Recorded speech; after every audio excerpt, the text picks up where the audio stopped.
शिवरात्रि महापर्व पर आज हमारे साथ महंत गिरीशानंद भी हैं। उनसे जानते हैं कि महापर्व शिवरात्रि के क्या महत्व हैं और कैसे इस पूजा को करना चाहिए ताकि पूरा फल मिल सके।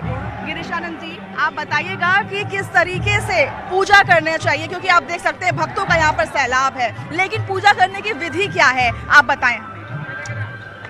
भगवान देवादिदेव महादेव का पूजा करने की विधि है कि भगवान को प्रथम गंगा जल से स्नान कराएं, फिर दूध, दही, घी, शहद, बूरा, पंचामृत का स्नान करा के पुनः शुद्धोदक स्नान करा के भगवान को वस्त्र पहनाएं, चंदन लगाएं, अक्षत लगाएं, पुष्प लगाएं, धूप लगाएं, दीप लगाएं और उसके बाद बिल्व पत्र, आँख, धतूरा चढ़ाकर भगवान देवादिदेव महादेव को प्रसन्न करें। और ये विशेष पर्व आज महाशिवरात्रि है। महाशिवरात्रि में देर रात 12 बजे से जो जलाभिषेक चल रहा है भक्तों का, लाखों की तादाद में भक्त जलाभिषेक करके जा चुके हैं और कई लाख भक्त कतार में खड़े हुए हैं और महादेव सभी के मनोकामनाओं को पूर्ण करते हैं। पूजा का यही विधान है, पाठ का यही विधान है और इसमें मंत्र है त्र्यंबकम यजामहे सुगंधिम पुष्टिवर्धनम उर्वारुकमिव बंधनात् द्वितीयोर्मुक्षीयमामृतात्। इससे महादेव बहुत ही प्रसन्न होते हैं। दूसरा कहा जाता है आँख धतूरक भोग लगाओ, पीते हो भंगा, नाथ जी पीते हो भंगा, बैल नादिये की है सवारी, शिव गौरी शंगा, हर हर महादेव शंभो, काशी विश्वनाथ गंगा। महंत जी, आप जरा बताएंगे कि शिवरात्रि के क्या महत्व हैं? शिव जी की पूजा अर्चना की जाती है, आज कई मान्यताएं भी हैं इस पर्व को मनाने के लिए। क्या मान्यता है, क्यों मनाया जाता है? भगवान शिव का ये महाशिवरात्रि का पर्व प्रथम तो सृष्टि का आरंभ दिन है। ये आज से ही सृष्टि का आरंभ हुआ था और भगवान महादेव का आज के ही दिन विवाह हुआ था, इसलिए इस तिथि का विशेष महत्व है।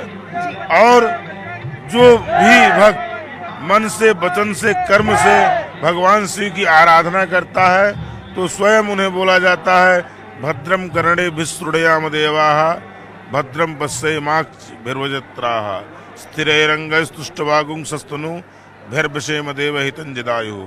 जो स्वयं ही मंगल की मूर्ति है, मंगलमय है, उनका दर्शन मात्र से, नाम लेने मात्र से मंगल होता है। ऐसे महादेव का ये महाशिवरात्रि पावन पर्व पे सभी भक्तों को भगवान आशीर्वाद देते हैं और प्रसन्न करते हैं, सभी को मनोकामनाओं को पूर्ण करते हैं। जी, अगर आप सारे भक्तों को देखेंगे, सभी के हाथों में, मैं एक बार कैमरा पर्सन को उधर बोलूंगी, एक बार जरा ले जाएं, सभी के हाथों में देखेंगे दूध है और हाथ में बेलपत्र है। तो दूध और बेलपत्र चढ़ाने के लिए दूध और बेलपत्र चढ़ाया जाता है, क्यों चढ़ाया जाता है, जरा आप बताएं। ये इनका नाम है दूधेश्वर।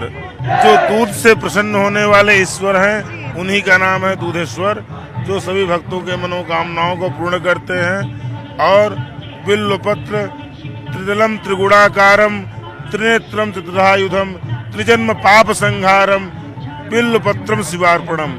एक बिल्व पत्र अर्पण करने से भगवान महादेव उसको सभी तापों का हरण कर लेते हैं और उसको ढेर सारा आशीर्वाद देते हैं, उसकी मनोकामनाओं को पूर्ण करते हैं। जी, अगर मैं अपने दर्शकों को बताऊं, हमारी उपस्थिति इस वक्त दुधेश्वर महाराज मंदिर पर है और यहाँ पर कई मान्यताएं भी हैं। हम पंडित जी से, हम महंत जी से ये भी पूछेंगे कि इस मंदिर की क्या मान्यताएं हैं। प्राचीन मंदिर कहा जाता है और तो और इसे रावण काल से भी जोड़कर देखा जाता है। साथ में दुधेश्वर महाराज मंदिर जो है वो क्यों नाम पड़ा, उसके पीछे क्या कारण है, वो भी हम जानेंगे।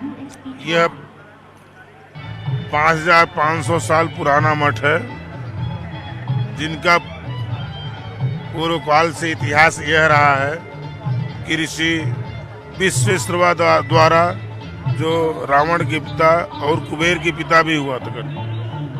तो कुबेर जो थे वो भगवान महादेव के खजांची थे, भंडारी थे देवताओं के, सारा खजाने के मालिक कुबेर जी हैं। लेकिन जहाँ शिव रहते हैं कुबेर वो साथ साथ रहते हैं। इसलिए ऋषि विश्वेश्वरवा को कुबेर से मिलने की सदैव बहुत इच्छा रहती थी, लेकिन वो भगवान महादेव के खजांची होने के कारण उनके पास टाइम नहीं होता था कि पिता के पास आए।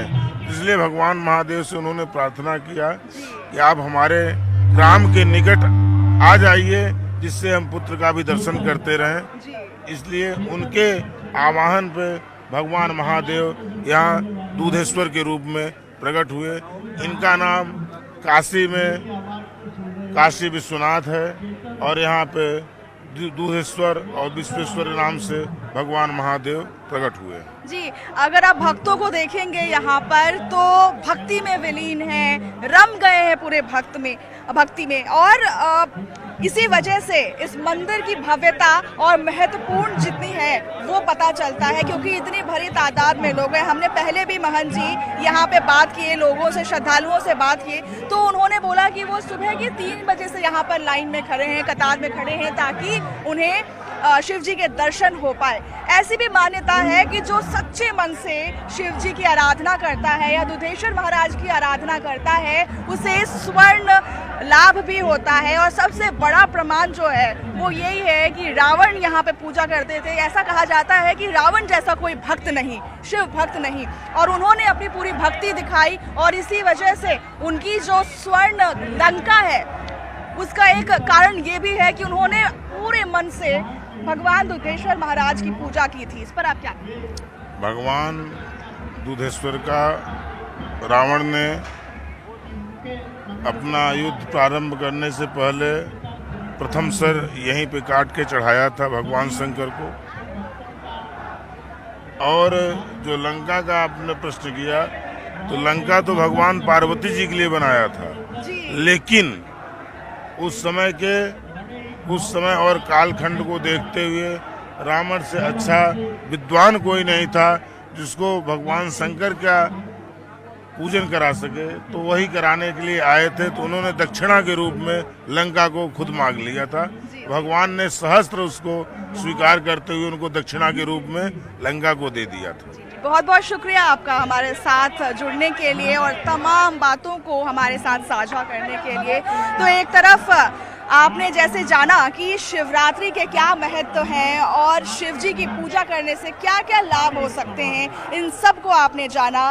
तो न्यूज़ 18 के साथ इसी तरह से बने रहे। कैमरा पर्सन आकाश के साथ मनीषा सिंह, न्यूज़ 18।